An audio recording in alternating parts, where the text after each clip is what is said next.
Hello future doctor. आज हम पढ़ेंगे रोग निदान का पहला पेपर, पहला क्लास भी है तो पहला लेसन भी है। तो हम पढ़ते हैं रोग निदान दो शब्दों से मिलकर बना है, रोग प्लस निदान।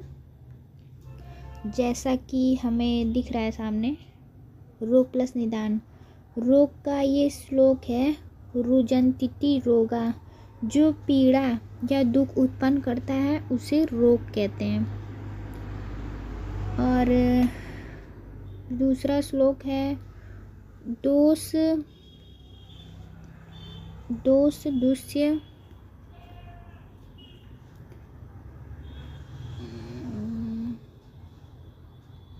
दोष दुष्य समूर्छना जनित ज्वरादि रूपो व्याधि। किसी भी व्याधि के लक्षण की उत्पत्ति का मुख्य कारण दोष दुष्य समूर्छना होती है। दोष दुष्यों के साथ संयुक्त होकर ज्वरादि व्याधियों को उत्पन्न करते हैं। और निदान हम देखते हैं, निर्दिश्यते व्याधिर नेति निदानम, अर्थात जिससे व्याधि का पूर्णतः ज्ञान हो उसे निदान कहते हैं। जैसे कि ये देखते हैं, व्याधि निश्चयम, जो व्याधि का निश्चय करवाए, और व्याधि बोधकम, जो व्याधि का बोध करवाए। और विकृति विज्ञान भी दो शब्दों से मिलकर बना है, विकृति प्लस विज्ञान। तो विकृति रुच्यते विकार, जब शरीर के दोष धातु और मल में संतुलन नहीं होता है तो विकार उत्पन्न होते हैं, उसे विकार कहा जाता है। तो विज्ञान, विज्ञानम लक्षणम, लक्षणों द्वारा प्राप्त ज्ञान को विज्ञान कहा जाता है। और देखते हैं, अगर उपद्रव, अरिष्ट, निदान, व्याधि आदि लक्षणों का विस्तार से सूक्ष्म रूप से ज्ञान प्राप्त करने में रोग निश्चय ग्रंथ में सहायक होता है। और रोग का ज्ञान निदान पूर्वरूप, लिंग, उपसय एवं संप्राप्ति से होता है, जो निदान पंचक बोलते हैं।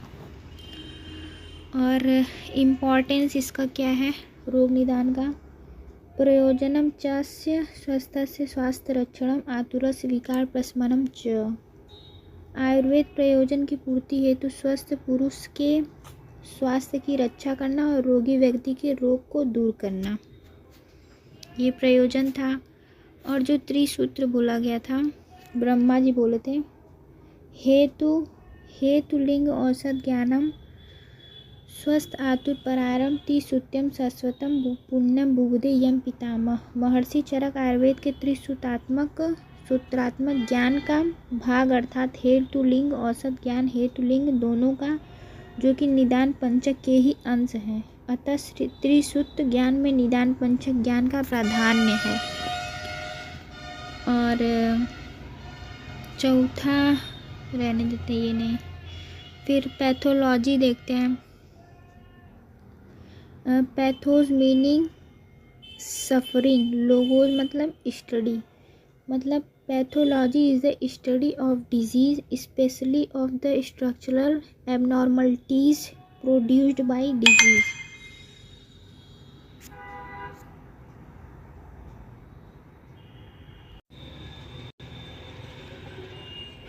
और पैथोफिजियोलॉजी देखते हैं,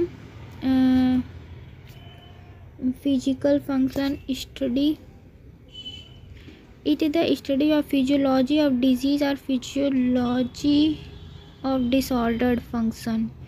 importance of pathophysiology, it forms a bridge between basic science and disease. देखते हैं क्या क्या करता है ये। It helps to understand why and how disease developed, and help to etiology and pathogenesis, help to know alteration in metabolism and function, the principle for the prevention and therapies, clinical diagnosis देखते हैं, a process of identifying, detecting the nature of disease या illness by approaching the patient. It include history taking, examination, drawing the provisional conclusion, diagnosis. दूसरा lesson हम देखते हैं परीक्षा। परिच्छेते व्यवस्थाप्यते वस्तु स्वरूप मनेति परीक्षा प्रमाणानि, अर्थात वस्तुओं का यथार्थ ज्ञान जिसके द्वारा होता है उसे परीक्षा कहते हैं। परिता प्लस इच्छा, टू सी या टू एग्जामिन। परीक्षा दो प्रकार से होता है, एक रोग परीक्षा, एक रोगी परीक्षा। To examine disease, to examine the patient. तो रोग परीक्षा देखते हैं, निदान, पूर्वरूप, रूप, उपसय, संप्राप्ति, ये जो निदान पंचक बोला गया है। और रोगी की परीक्षा कैसे होती है? त्रिविध से, चतुर्विध से, षड्विध, अष्टविध, दसविध से। ये आगे देखते हैं इसके अंदर का। द्विविध जो परीक्षा लेते हैं प्रत्यक्ष से, अनुमान से। प्रत्यक्ष जो है जो हमारे आंखों के सामने प्रत्यक्ष दिखाई दे, अनुमान जो हम अंदाज़ा लगाते हैं। और त्रिविध में दर्शन, स्पर्शन, प्रश्न से, प्रमाण द्वारा, प्रत्यक्ष, अनुमान, आप्तोपदेश से। और चतुर्विध में प्रत्यक्ष, अनुमान, आप्तोपदेश और ये युक्ति आ जाता है, ये तो हम लोग सब पढ़े ही हैं। षड्विध में शब्द, स्पर्श, रूप, रस, गंध और प्रश्न एक ऐड हो जाता है। और अष्टविध में नाड़ी, मलमूत्र, जीवा, शब्द, स्पर्श ये आता है। दसविध में प्रकृति, विकृति, सार, संघनन, प्रमाण, आहार शक्ति, व्यायाम शक्ति, सत्व, सातम्य, व्यय। और इम्पोर्टेंस ऑफ परीक्षा। परीक्षा का प्रयोजन प्रतिनिधि ज्ञान है। जिस रोग का जिस प्रकार आयुर्वेद शास्त्र में उत्पत्ति, लक्षण आदि बताया है उसे उसी प्रकार जानकर जिस प्रकार शास्त्रों में रोग की अवस्था के अनुसार चिकित्सा बताई है उसे उसी प्रकार करने की प्रतिपत्ति कहते हैं। और देखते हैं ये रोग परीक्षा और रोगी परीक्षा में डिफरेंस। रोग रोगी पर आश्रित होता है, अतः रोग परीक्षा आश्रयी परीक्षा है। और रोगी का शरीर चिकित्सा के लिए कार्यकारी स्थान है। उद्देश्य क्या है? रोग के स्वभाव, प्रमाण, निदान, रूप, पूर्व रूप आदि का निर्धारण करना और रोगी की प्रकृति, विकृति आदि का निर्धारण करना। अब रोगी परीक्षा देखते हैं। त्रिविध परीक्षा। जो त्रिविध परीक्षा चरक के अनुसार प्रत्यक्ष, अनुमान, आप्तोपदेश और वाग्भट के अनुसार दर्शन, स्पर्शन, प्रश्न है। तो रोग विशेष को बतलाने वाले तीन साधन है। आप्तोपदेश, सबसे पहले आप्तोपदेश, उसके बाद उस विषय पर प्रत्यक्ष और अनुमान के द्वारा करना चाहिए। आप्तोपदेश जो आप्त पुरुषों द्वारा कहे हुए वचन है। और चतुर्विध में एक युक्ति ऐड हो जाता है। तो आप्तोपदेश देखते हैं हम लोग।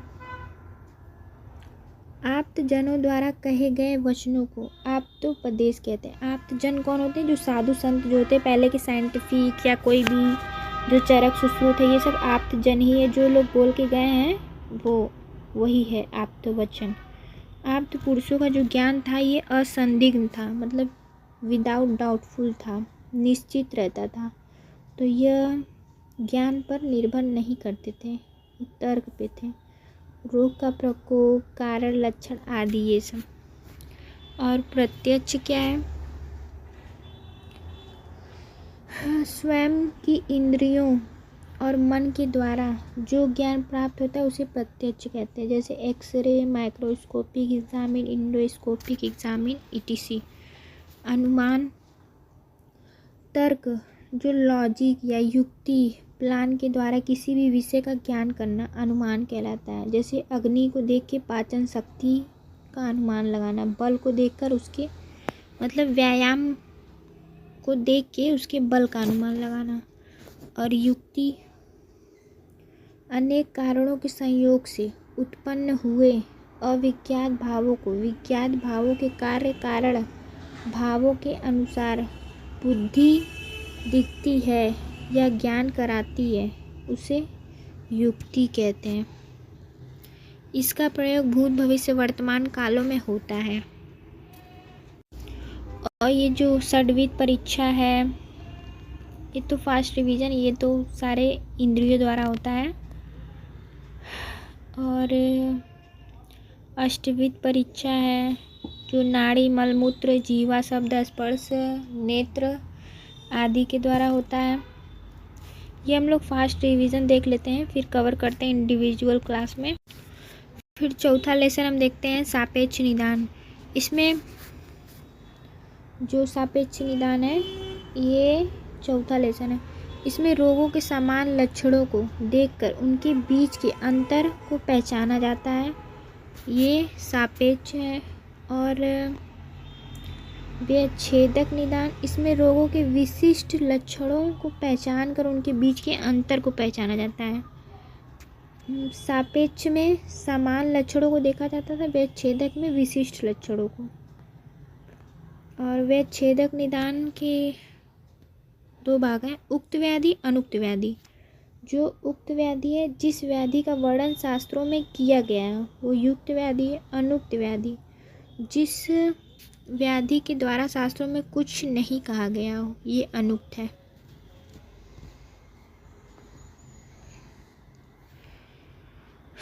अनुक्त व्याधि के बारे में देखते हैं। आयुर्वेद में एक महत्वपूर्ण सिद्धांत है जो रोगों को समझने में मदद करता है। जो प्राचीन आयुर्वेदिक शास्त्रों में नाम रूप आदि का स्पष्ट रूप से उल्लेख नहीं है उसे अनुक्त व्याधि, जिसका उल्लेख नहीं है वो अनुक्त है।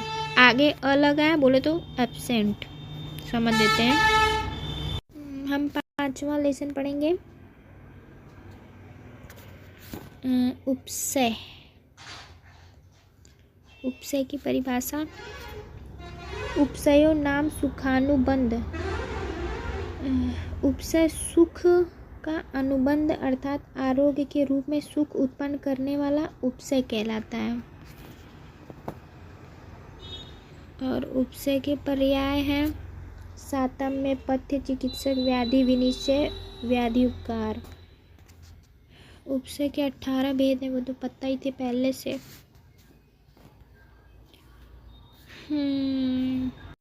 जो हेतु विपरीत था, व्याधि विपरीत था, फिर ये 6 थे, 6 के ये 3 पार्ट में डिवाइड थे, टोटल 18 थे। हेतु विपरीत में देखते हैं जैसे शीत कफ ज्वर में सूठी आदि उष्ण औषध देना, मतलब अपोजिट, विपरीत बोला गया ना, हेतु कारण से विपरीत।